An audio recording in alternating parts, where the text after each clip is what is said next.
J'ai vu Kung Fu Panda 4, le nouvel épisode de cette saga mirobolante de DreamWorks. Alors, déjà l'épisode 4, effectivement, on en est déjà à un épisode 4. Est-ce qu'on avait besoin de 4 épisodes de Kung Fu Panda? Je ne suis pas sûr. Pour faire bref, pour faire succinct, pour être limpide, je trouve qu'on est sur un épisode que l'on va dire épisode du trou. C'est-à-dire que on est sur une échelle de... Voilà, c'est un film qui ressemble plus à Shrek 3, c'est-à-dire une suite de trop, que Toy Story 3. Dans les suites de films d'animation, Toy Story 3 c'est quand même assez extraordinaire. Et on est très loin d'une suite de Pixar. Et je dois dire que moi, j'ai vu Kung Fu Panda 1 au cinéma à l'époque. Et j'avais trouvé ça sympathique. J'ai vu le 2, j'ai vu le 3. J'en ai pas grand souvenir, mais j'avais trouvé les suites plutôt sympathiques aussi. Et alors là, on se retrouve sur une suite. On n'avait pas réellement besoin de cette suite, mais je vais être un peu négatif. Je vais être un peu virulent, mais en fait, je trouve pas ça horrible. J'ai pas passé un mauvais moment, et j'ai trouvé ça même plutôt sympathique. Le problème étant que c'est une suite bête et méchante. Et le problème étant que, en fait, il existe le chapeauté 2. Et ça, c'est vraiment dommage parce qu'on est chez DreamWorks. Et DreamWorks, ces derniers mois, ces dernières années, il y a eu le chapeauté 2 qui proposait quelque chose de neuf chez DreamWorks. C'est-à-dire une direction artistique inspirée des Spider-Man. Vraiment, chapeauté 2, c'était très cool, c'était inattendu. Alors que le 1 est vraiment pas ouf. C'était faire revenir cette saga Shrek au cinéma avec une ambition. Et c'était complètement inattendu. Et oui, cette suite de Kung Fu Panda, elle arrive vraiment tardivement. C'est un peu... Mais je sais pourquoi, hein, je vais en parler. C'est parce que DreamWorks est un peu dans le mal en ce moment et que DreamWorks a besoin de faire rentrer des sous dans la caisse. Et hormis le Chapeauté 2 qui a été un énorme succès récemment, les films sortis récemment de DreamWorks, quand je vais en parler, personne ne les a vus. Ruby, l'ado Kraken, hormis moi et Estelle, personne n'a vu ce film parce que c'est un film pas ouf, qui est pourtant sorti au cinéma, mais le film, je pense que personne l'a vu, ça a été un flop total. Il y a eu aussi une suite des Trolls qui, je pense, a pas été un succès phénoménal. Le dernier DreamWorks étant sorti sur Netflix directement. Donc ça veut dire ce que ça veut dire, et c'est La Nuit d'Orion. Je pense que pas grand monde n'a vu, alors que c'était un film sympathique, mais avec assez peu de budget, ça se ressentait très vite. Visuellement, c'était pas folichon. Et là, on se retrouve avec une suite qui a envie de opportuniste, parce que c'est une formule qui fonctionne chez DreamWorks. Kung Fu Panda, ça a été des succès.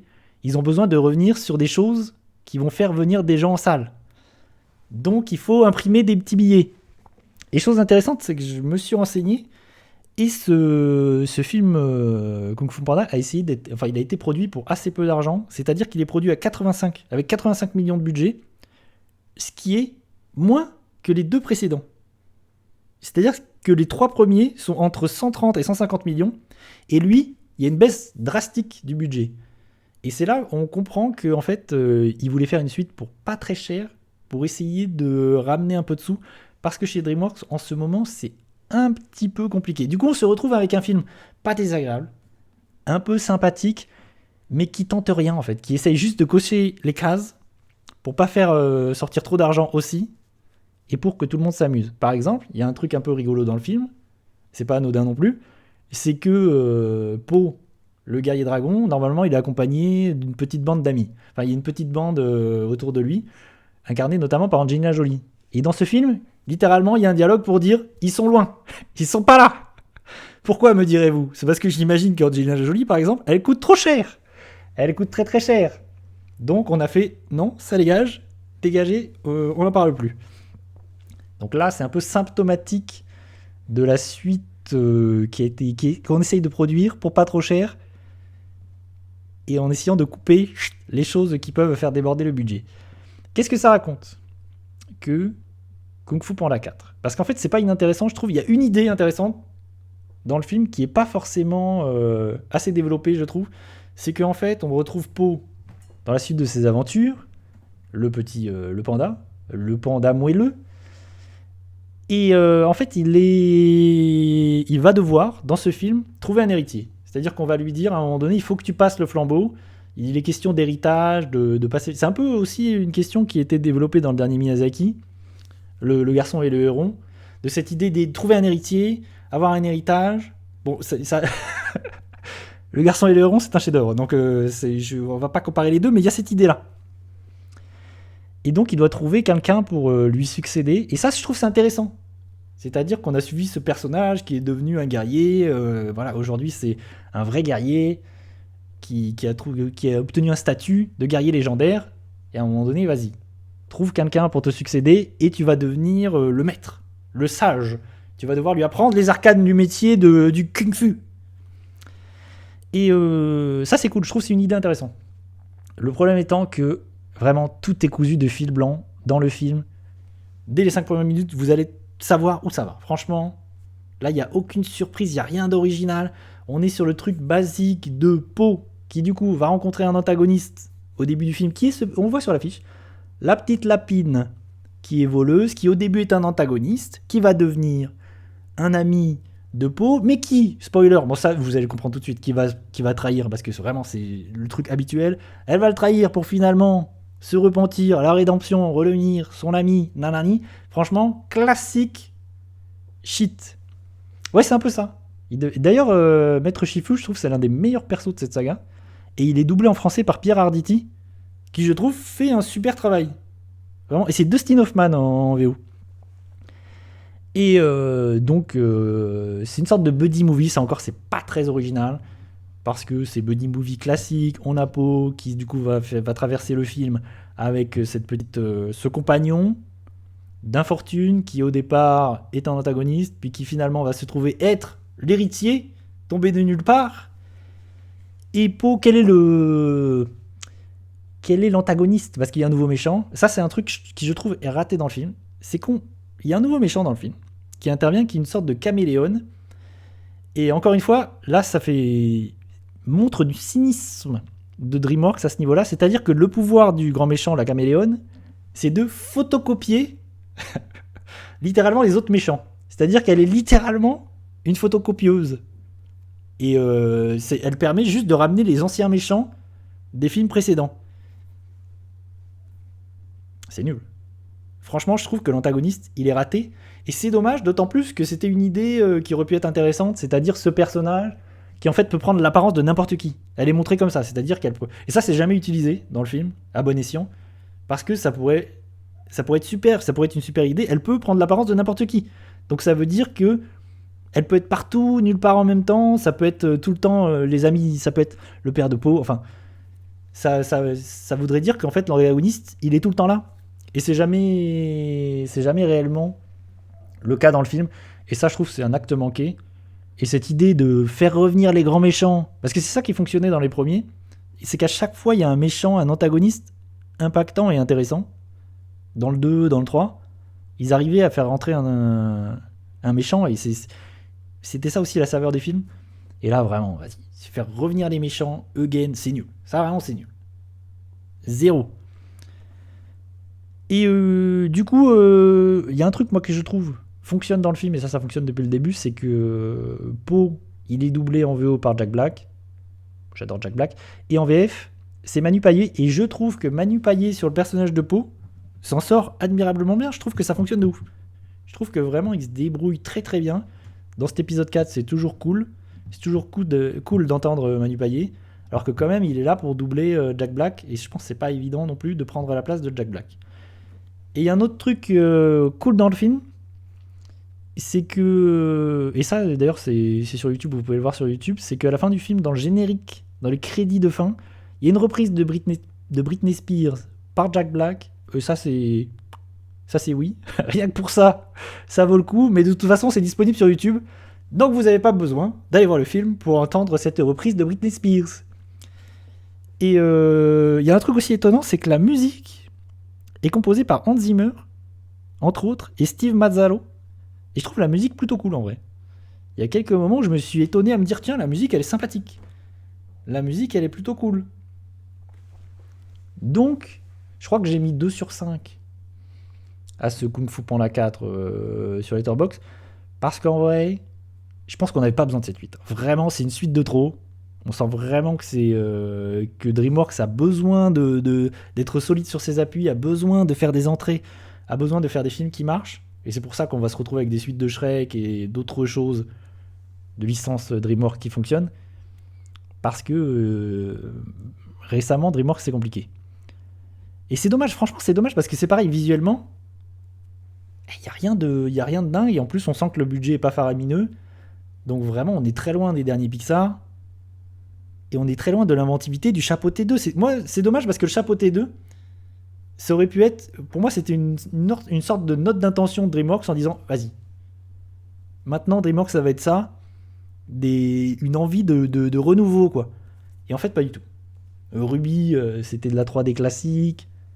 Là, c'est pareil avec ce Kung Fu Panda 4. C'est dommage. Je pense qu'en fait, ils ont été eux-mêmes surpris du succès du Chapeauté 2 et qu'ils s'attendaient pas à ce que le Chapeauté 2 soit autant un succès. Parce que le Chapeauté 2, il est autant un succès au niveau de son visuel qu'au niveau de son histoire et de ce que ça raconte. Vraiment, le Chapeauté 2, il y a des thématiques intéressantes. Il y a vraiment des moments étonnants dans le film.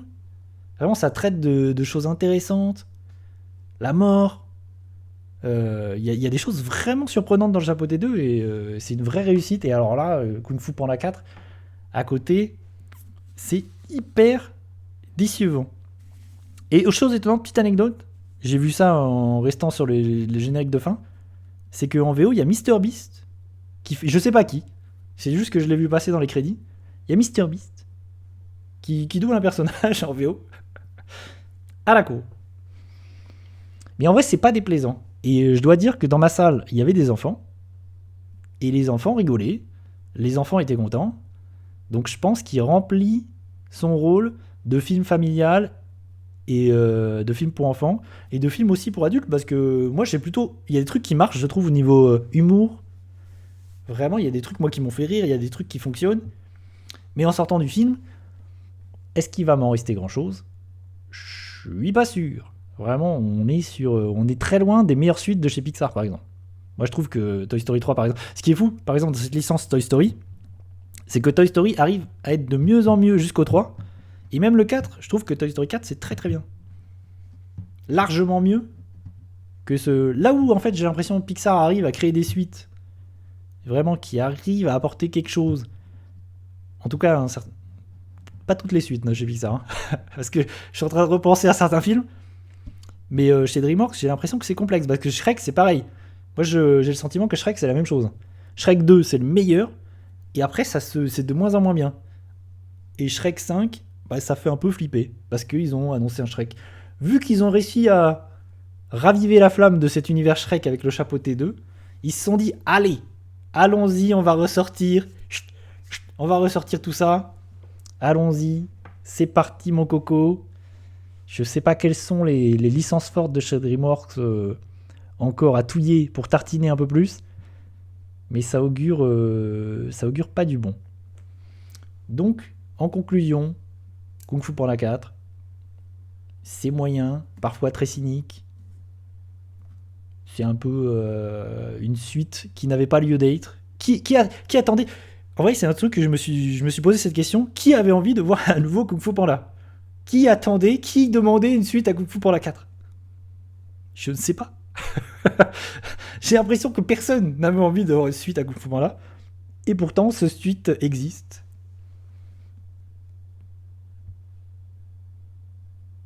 Voilà. Est-ce que vous voulez une petite bande-annonce ?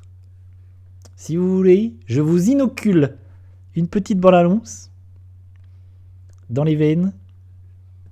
Et je crois même qu'il y a une blague de paix dans la bande-annonce. Ça, c'est cadeau. Ça, c'est cadeau, je vous l'offre. Où est-ce que j'ai mis mes... tac, tac, tac, si je fais ça... Inoculé. Qu'est-ce que tu racontes ? Qu'est-ce que tu racontes ? Attendez, je vais la retrouver. Paf. On se met la bande-annonce, c'est cadeau. Tu dois passer à l'étape suivante de ton voyage. Ah bon ? Je vais plus être le guerrier dragon ? Tu seras promu guide spirituel de la vallée de la paix. Apaisé. Apaisé. Vire tes nageoires de mon territoire! Affamé. À manger. Légumes et nouilles sautées. Ah, ça marche pas du tout. Tai Lung, je suis fan. Là, on fait revenir les méchants.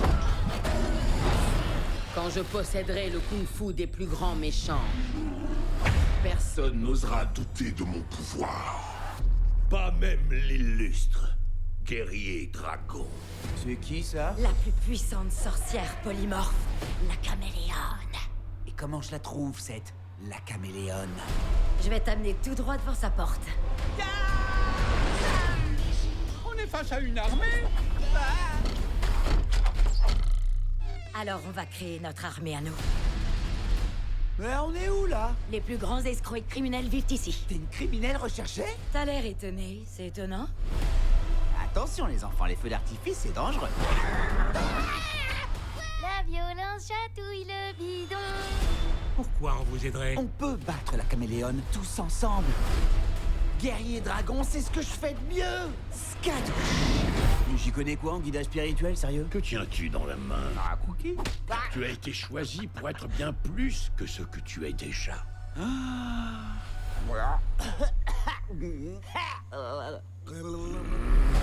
Comment on règle ça?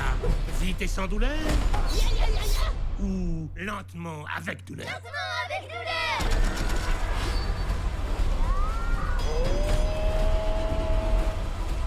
T'as trouvé un rival à ta mesure, caméléone. On se ressemble, toi et moi. Skadouche. Laisse faire. Je vais lui botter mes fesses.